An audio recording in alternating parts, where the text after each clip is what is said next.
13th, 2024. David D. Crossett, Cockroach Disability Law Center. David D. Crossett. Print save as. Add attachment reset. 24 part 9.pdf speaking email has extracted text from the attachment.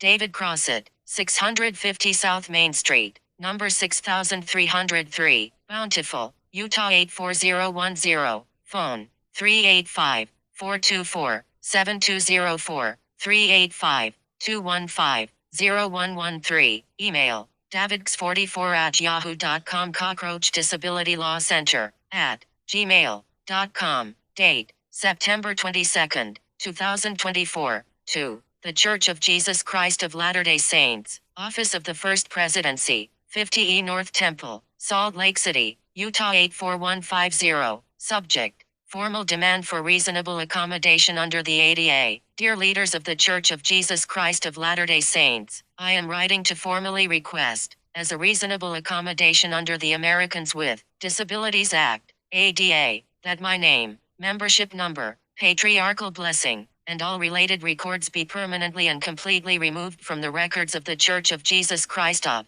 Latter-day Saints. I have formally resigned from the church on 2 occasions, with the expectation that my name would be fully removed from your membership rolls. However, I have discovered that my membership number and records remain intact, causing significant emotional and psychological harm. The ongoing connection to the church, despite my resignation, exacerbates my disabilities and has resulted in increased doctor visits and heightened stress levels. Furthermore, I believe that the church is counting resigned members like myself as part of the 17 million members it claims publicly. I feel that this is a fraudulent and purposeful act intended to inflate the church's membership numbers. As part of this reasonable accommodation, I am requesting not only the removal of my personal records but also written assurance that all resigned members are treated equally, and that their names are not included in the membership numbers the church projects to the public. Additionally, I have nearly 2,000 videos under the name Sir David the Bard on YouTube, which document over 11 to 12 years of my distress and difficulties related to my membership in the Mormon Church. These videos serve as evidence of the eggshell theory, showing the significant emotional and physical damage caused by my continued association with the church. The ongoing harm is well documented and highlights the extent to which my disabilities have been exacerbated by the church's failure to remove my records. This situation is a violation of my rights under the ADA, and the church's failure to act is causing continued emotional and physical harm. I consider this an eggshell theory situation, where the church must be fully accountable for the harm caused due to my specific disabilities. I hereby demand that within 30 days of this letter, the church provide written confirmation that 1. My name, membership number, patriarchal blessing, and all related records have been permanently erased. 2. Resigned members are not being counted in the church's publicly stated membership numbers.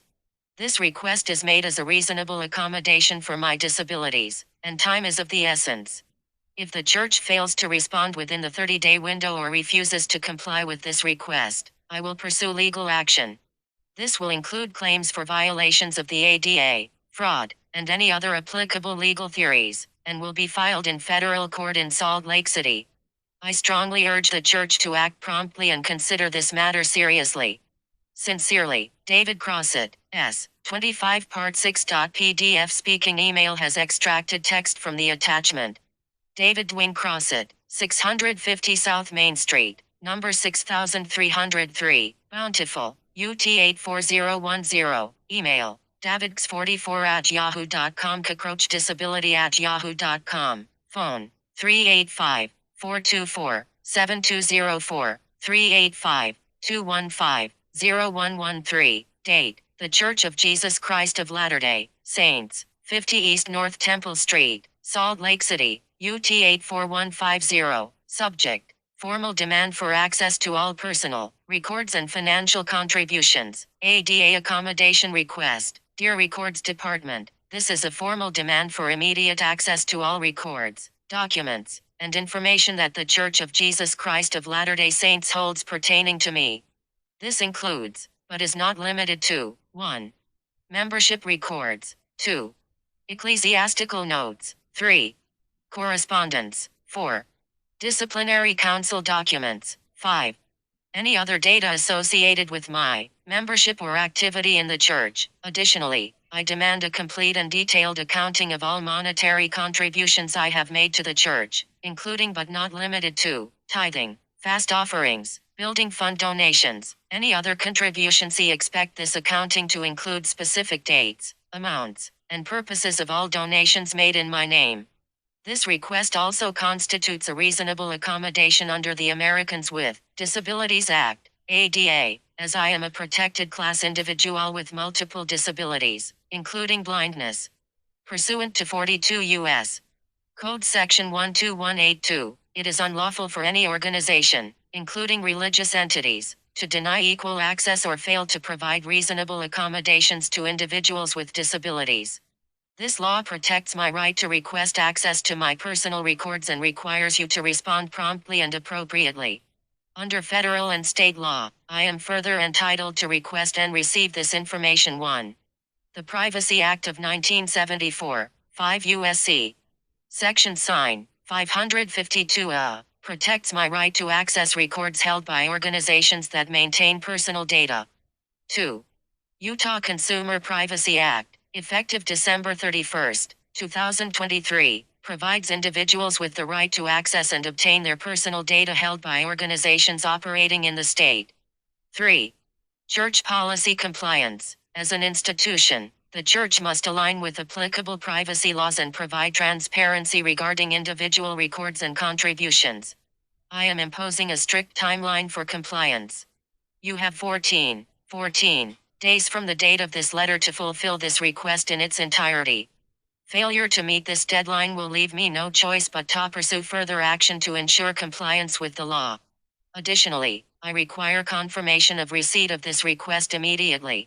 You may confirm by texting me at 385-424-7204 or 385-215-0113. Or emailing me at davidx44@yahoo.com and cockroachdisability@yahoo.com. For verification purposes, my full name is David DeWine Crossett, also known as David Dwayne Crossett, spelled D-U-N-E. My date of birth is February 16, 1948.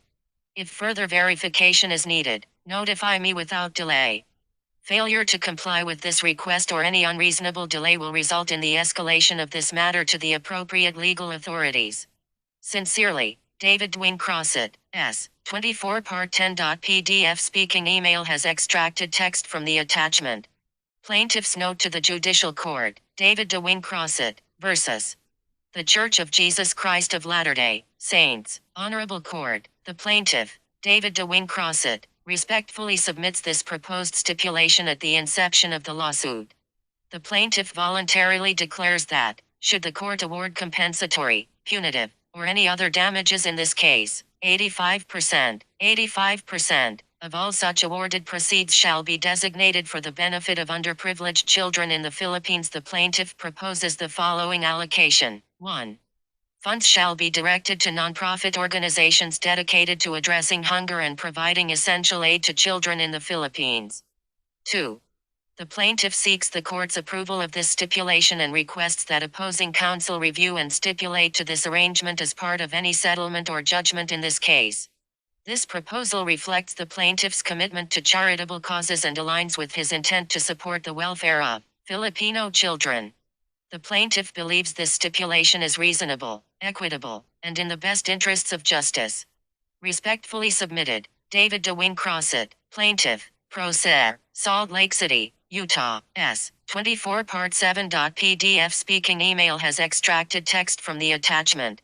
David DeWine Crossett, 650 South Main Street, number 6303, Bountiful, Utah, 84010, email. davidx44@yahoo.com. cockroachdisability@yahoo.com. Phone 385-424-7204, 385-215-0113. Date December 14, 2024. 2. The Church of Jesus Christ of Latter-day Saints, Membership and Statistical Records Division, 50 East North Temple Street, Salt Lake City, UT 84150. Subject: Formal request for name removal, compliance with Utah law. and ADA accommodation.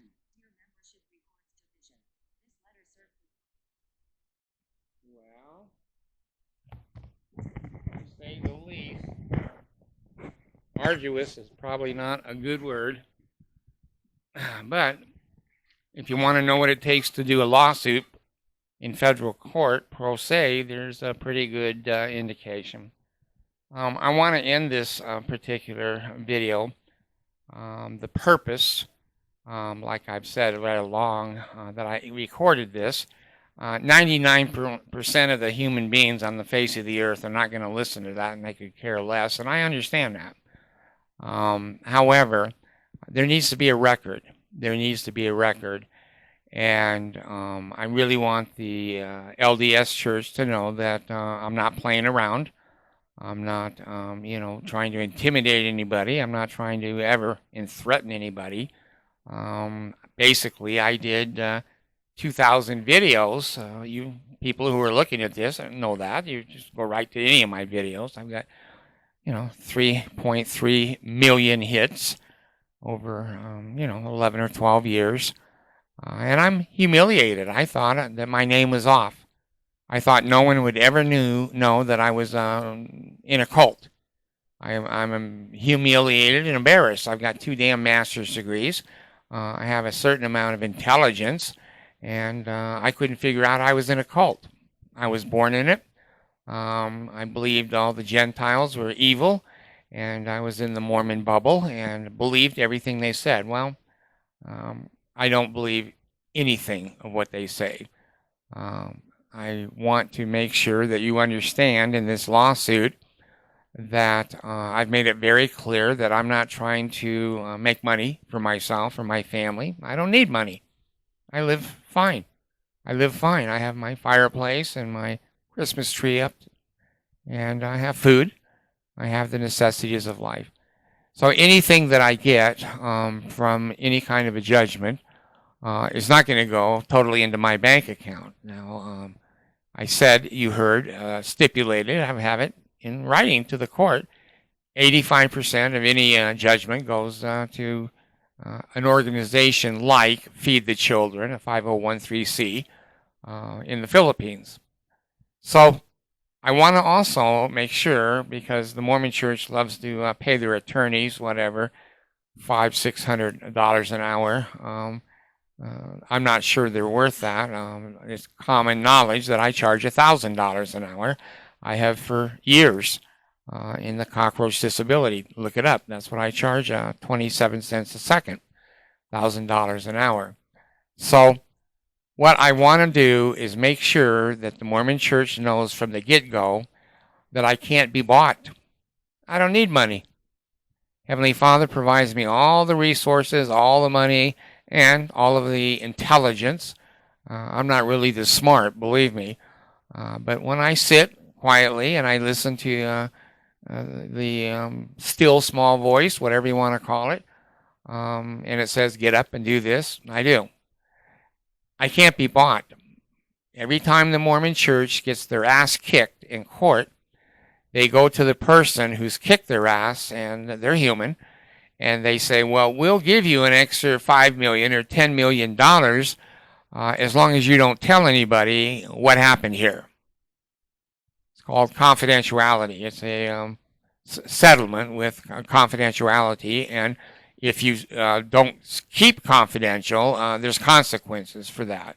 If you take their money, their bribery money is what I call it, and then you go and say something to somebody, they can sue you. Anyway, long story short, I can't be bought.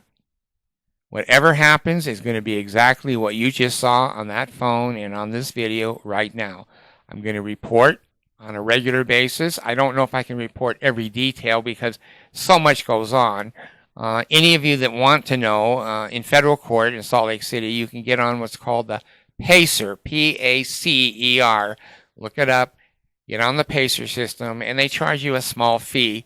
And you can look the case number up. You can look up the motions. You can look up the decisions of the court. You can follow all the official things that are on the docket. But all of the hidden things that the attorneys always can hide, you're going to hear on this YouTube program. They don't like that. They don't like that. They don't like a pro se litigant because we have no ethical obligations. We have a right to obligation to be honest, to be adult. We have an obligation to respect the court, the decisions of the court, whatever. But I can mail McConkey's law firm and whoever they assign to do this case, attorney of record. I can email him and say, you're being stupid. You're being ugly. You're being a bully. I don't like what you're doing. And you know what?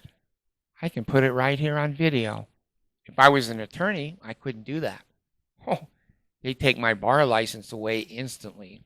So these big boys who are used to kicking puppies and beating up old ladies, there's going to be a little bit of a new sheriff in town.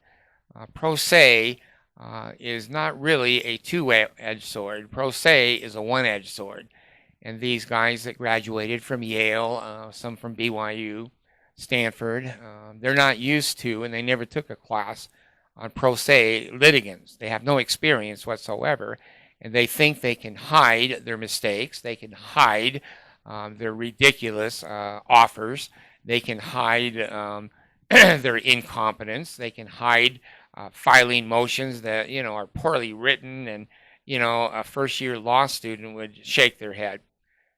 So the nice thing about what we're doing, you and me, right now, is I'm going to tell you what the name of the attorney is that McConkey assigns to me, and you can call that attorney. You can, make comments on my video. You can make comments to the attorney. They're not used to that. They're not used to that. And I can also email to the First Presidency of the Mormon Church what's going on, my opinion. I can't threaten. I can't intimidate. I'm not allowed to do any libel or slander. But they're not used to a pro se litigant. They're going to get an education. They're going to get a real education. So we're going to have to adjust that a little bit. But we'll be filing it Monday or Tuesday in the federal court. I've got to pay the money to do that, and that's where we're going. So I'll keep you updated. I want them to know that I'm not playing around. I've asked them on many, many occasions to do the right thing. And you know what? The Mormon Church only does what they're forced to do, especially the federal court. They own Utah. They own court systems in Utah. They own jury selection and candidates in Utah. So it's been basically the federal court that has had to slap the Mormon Church over and over again for 175 years to make them treat people fairly and to obey the law and do the right thing. So I'm going to go ahead and end this video now. I'm going to take a look at it. I don't know if it came out good or whatever, but it's long, it's arduous, and like I said, it's very boring unless you're into the law, whatever. So I'm going to put the mic down, push the button, and we'll be done.